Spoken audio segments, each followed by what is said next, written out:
जी हाँ तो फाइनली रात 8 बजे कक्षा 9 में वार्षिक परीक्षा 2025-26 विषय सामाजिक विज्ञान एंड सोशल साइंस 14 मार्च का असली वाले पेपर लेकर आ चुके हैं, वो भी पूरा सॉल्यूशन के साथ है। तो बच्चों आपको बिल्कुल भी टेंशन नहीं लेना है। यदि आप इस वीडियो को शुरू से लेकर लास्ट तक वॉच करते हैं तो 100% गारंटी के साथ आपके सामाजिक विज्ञान में फुल नंबर आने वाले हैं और आपका एक भी नंबर कहीं पास कटने वाला नहीं है। तो चलिए बच्चों, बिना टाइम वेस्ट किए, क्योंकि आपके पास टाइम बहुत कम बचा हुआ है, आप देख सकते हैं आपका पेपर का फ्रंट पेज आपका कुछ इस टाइप का होने वाला है। जो क्वेश्चन है बच्चों इसके अगले पेज से दिए गए हैं।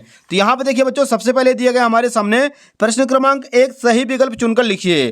पहला प्रश्न देखिए बच्चों, इसका कर्क रेखा निम्न में से किस राज्य से होकर गुजरती है? इसका आंसर करना में option number the Madhya Pradesh. Second question है, रूस की क्रांति कब हुई? इसका आंसर करना है ऑप्शन नंबर ब 1917 में। तीसरा प्रश्न है, प्रारूप कमेटी के अध्यक्ष थे? इसका आंसर हो जाएगा ऑप्शन नंबर ब डॉक्टर भीमराव अंबेडकर।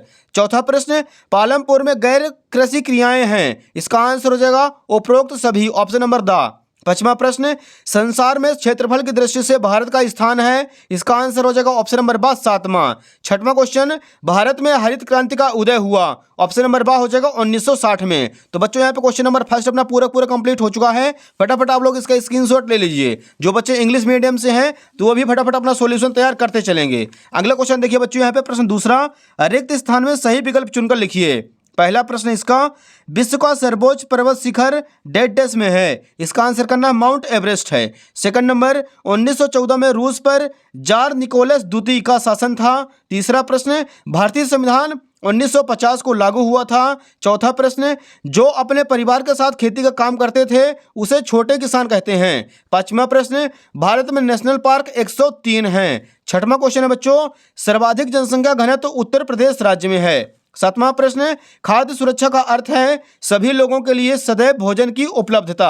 तो बच्चों यहाँ पे क्वेश्चन नंबर दूसरा भी अपना पूरा कंप्लीट हो चुका है। इसका भी आप लोग फटाफट स्क्रीनशॉट ले लीजिए। अगला क्वेश्चन देखिए बच्चों, इसी के नीचे दिया गया है प्रश्न 3 हमारे सामने, सही जोड़ियां बनाकर लिखिए। एक साइड है स्तंभ आ, दूसरे साइड है स्तंभ बा। फर्स्ट नंबर है गंगा, इसका आंसर करना है भागीरथी नदी गंगोत्री। दूसरा है द्वितीय विश्व युद्ध 1939 में हुआ था। तीसरा प्रश्न है, मध्य प्रदेश विधानसभा की सदस्य संख्या 230 है। चौथा क्वेश्चन, भारतीय खाद्य सुरक्षा अधिनियम, इसका आंसर हो जाएगा 2013 में लागू किया गया। पांचवा प्रश्न है, प्राथमिक क्षेत्र कृषि। छठवां प्रश्न है, हिंदुस्तान झूम खेती के लिए प्रसिद्ध है। तो बच्चों यहाँ पे क्वेश्चन नंबर तीसरा भी अपना पूरा कंप्लीट हो चुका है। क्वेश्चन नंबर 4 के लिए चलते हैं नेक्स्ट पेज पर। यहाँ आप देखिए पहले बच्चों, क्वेश्चन नंबर चौथा हमारे सामने है, सत्य असत्य कथन लिखिए। नंबर फर्स्ट है, हिमालय पर्वत की औसत ऊंचाई 8000 मीटर है। इसका आंसर हो जाएगा असत्य। सेकंड क्वेश्चन है, बाढ़ और सुनामी एक अप्राकृतिक घटना है। इसका आंसर करना है असत्य। तीसरा प्रश्न, गुर्जर बकरवाल जाति के लोग जम्मू कश्मीर में रहते थे। इसका आंसर हो जाएगा सत्य। चौथा है, लोकतांत्रिक व्यवस्था में शासकों को भी कानून का पालन करना होता है। यह हो जाएगा सत्य। पांचवा प्रश्न, आम चुनाव 10 साल बाद होते हैं। इसका आंसर हो जाएगा असत्य। और छठवां प्रश्न बच्चों, सन 1600 में हिंदुस्तान के कुल भूभाग के लगभग छठे हिस्से पर खेती होती थी। यह हो जाएगा सत्य। तो बच्चों यहाँ पे क्वेश्चन नंबर चौथा भी हो जाता है अपना कंप्लीट। फिर से आप लोग इसका आंसर देख लीजिए। पहला असत्य, दूसरा असत्य, तीसरा सत्य, चौथा सत्य, पांचवा असत्य और छठवां सत्य। नेक्स्ट क्वेश्चन देखिए बच्चों, इसी के नीचे दिया गया है पांचवा नंबर, एक वाक्य में उत्तर लिखिए। फर्स्ट नंबर दिया गया है, रॉयल बंगाल टाइगर कहाँ पाए जाते हैं? इसका आंसर लिखना है भारत के सुंदरबन यानी पश्चिम बंगाल में। सेकंड नंबर है, थार रेगिस्तान कहाँ स्थित है? इसका आंसर हो जाएगा राजस्थान में। तीसरा प्रश्न है, एमनेस्टी इंटरनेशनल संस्था क्या है? इसका आंसर करना में वैश्विक स्वतंत्र और गैर सरकारी संगठन है। चौथा क्वेश्चन, संसाधन क्या है? तो पर्यावरण में उपलब्ध समस्त वस्तु जो मानव के लिए उपयोगी है संसाधन कहलाती है। पांचवा, निर्धनता का अर्थ बताइए। तो निर्धनता का आशय गरीबी से है। छठवां प्रश्न, FCI का अर्थ लिखिए। तो इसका आंसर हो जाएगा बच्चों भारतीय खाद्य निगम। सातवां प्रश्न है, सरकार का प्रमुख कौन होता है? इसका आंसर हो जाएगा प्रधानमंत्री। तो बच्चों क्वेश्चन नंबर 5वां जो था वो भी अपना को पूरा कंप्लीट हो चुका है। क्वेश्चन नंबर 6 के लिए मूव करते हैं नेक्स्ट पेज पर। यहां आप देखिए बच्चों, प्रश्न छठवां है, भारत के 3 और विशेष जलराशियों के नाम लिखिए। तो यहां पे हमें हेडिंग डालना है उत्तर क्रमांक 6। भारत के तीनों और विशेष जलराशियों के नाम हैं, पूर्व में बंगाल की खाड़ी, पश्चिम में अरब सागर और दक्षिण में हिंद महासागर। तो क्वेश्चन नंबर छठवां भी हो जाता अपना कंप्लीट। अगला देखिए 7वां नंबर है, मानसूनी वर्षा की विशेषताएं लिखिए कोई दो। यहाँ पे बच्चों लिखेंगे उत्तर क्रमांक 7। पहला पॉइंट, मानसूनी वर्षा कृषि के लिए बहुत अहम है। दूसरा पॉइंट, मानसूनी वर्षा अनिश्चित होती है।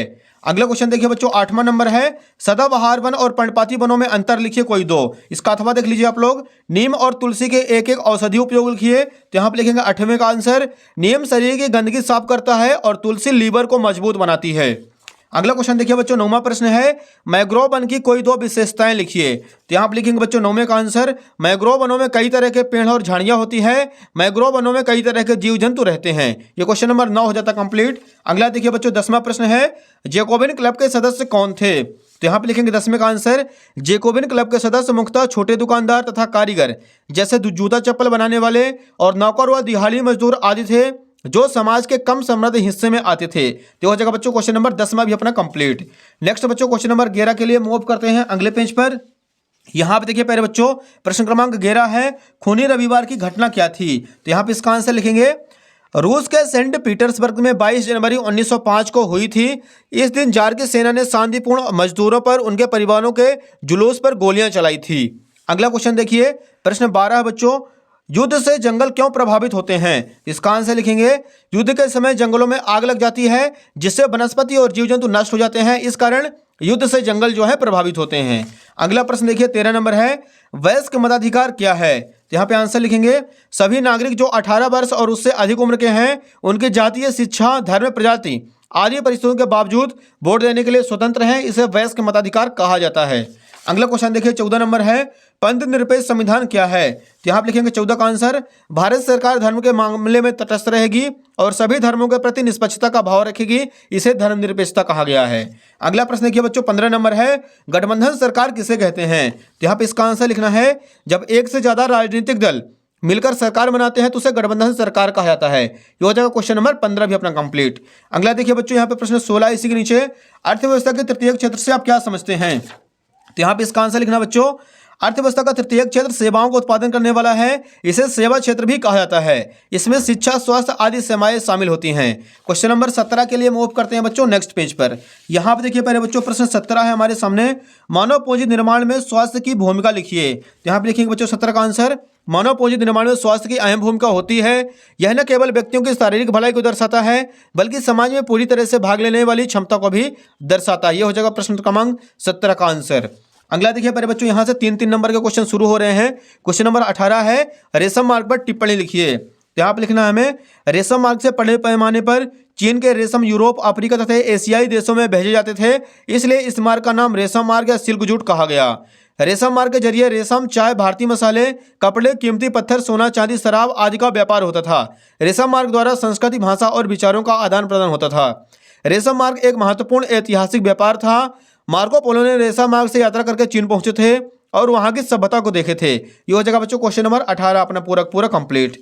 नेक्स्ट देखिए क्वेश्चन नंबर 19 है, औपनिवेशिक सरकार ने बेकार पड़ी भूमि को कृषि योग्य बनाने के लिए क्या क्या योजना बनाई थी, तो यहाँ पे लिखेंगे, ऐसी जमीन जिसमें ना कोई लगान मिलता था और ना ही उत्पादन होता था को अंग्रेजों ने बेकार माना तथा उसे कुछ खास लोगों को दे दी गई थी और कृषि कार्य हेतु उन्हें प्रोत्साहित किया गया था। कुछ लोगों को गांव का मुखिया बना दिया गया ताकि वे उस जमीन पर खेती कार्य को ठीक ढंग से करवाएं।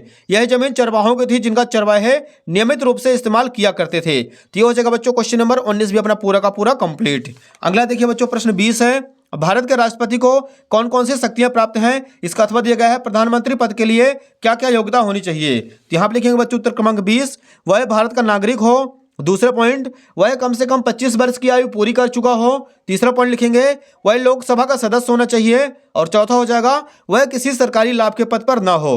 तो हो जाएगा बच्चों क्वेश्चन नंबर 20 भी अपना पूरा का पूरा कंप्लीट। नेक्स्ट क्वेश्चन देखिए बच्चों 21 के लिए मूव करते हैं अगले पेज पर। यहाँ पे देखिए पहले बच्चों प्रश्न 21 है, भारत के मानचित्र में निम्नलिखित को दर्शाइए। पहला दिया गया है मालवा का पठार, दूसरा लक्षद्वीप, तीसरा चिल्का झील, चौथा कंचनजंगा। इसका अथवा है छोटा नागपुर का पठार, अंडमान निकोबार द्वीप समूह, सतलुज नदी, भारतीय मरुस्थल। अगला प्रश्न देखिए बच्चों 22 नंबर है, भारतीय संविधान द्वारा नागरिकों को कौन कौन से मौलिक अधिकार दिए गए हैं, किन्हीं चार को समझाइए। तो यहाँ पे लिखेंगे बच्चों उत्तर क्रमांक 22, भारतीय संविधान द्वारा नागरिकों को निम्न मौलिक अधिकार दिए गए हैं।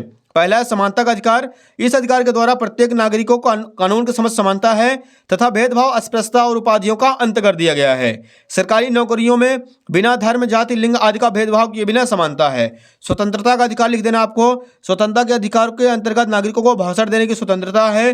शोषण के विरुद्ध अधिकार, 14 वर्ष से कम बच्चों को कारखानों पर लगाने पर खतरनाक गंदों पर रोक लगा दी गई है। चौथा है धार्मिक स्वतंत्रता का अधिकार, किसी व्यक्ति को अपने धर्म को मानने, उसका पालन करने और उसका प्रचार करने की आज़ादी देता है। यह एक मौलिक अधिकार है। तो बच्चों यहाँ पे क्वेश्चन नंबर 22 भी अपना हो जाता पूरा कंप्लीट। अगला देखिए लास्ट क्वेश्चन नंबर 23 है, भारत में निर्धनता के क्या कारण है समझाइए। तो ये लीजिए बच्चों लास्ट क्वेश्चन 23 का आंसर लिखेंगे। पहला पॉइंट, तीव्र गति से बढ़ती जनसंख्या। इस समय जनसंख्या की दृष्टि से भारत का विश्व में पहला स्थान है। बढ़ती हुई जनसंख्या का अर्थ है वस्तु की मांग में अपार वृद्धि होना। दूसरा पॉइंट, पूंजी निर्माण का अभाव। पूंजी निर्माण आर्थिक विकास की आधारशिला है, परंतु पूंजी निर्माण की दर भारत में अपेक्षाकृत कम है। तीसरा पॉइंट, बेरोजगारी। निर्धनता का एक प्रमुख कारण बेरोजगारी है। देश में बेरोजगारी की समस्या व्यापक है। चौथा है कीमत स्तर में वृद्धि। इसके परिणाम स्वरूप मुद्रा की क्रय शक्ति कम हो जाने से वास्तविक आय कम हो जाती है। यही कारण है कि जनसंख्या की वृद्धि दर कीमत स्तर को अत्यधिक प्रभावित करती है। तो जगह बच्चों क्वेश्चन नंबर 23 भी अपना पूरा कंप्लीट। तो बच्चों यहाँ पे आपको पूरे का पूरे क्वेश्चन पेपर अच्छे से समझ में आ गए होंगे। फटाफट वीडियो को लाइक कर दीजिए, चैनल को सब्सक्राइब कर लीजिए और वीडियो को ज़्यादा से ज़्यादा बच्चों को भी शेयर कर दीजिए। धन्यवाद।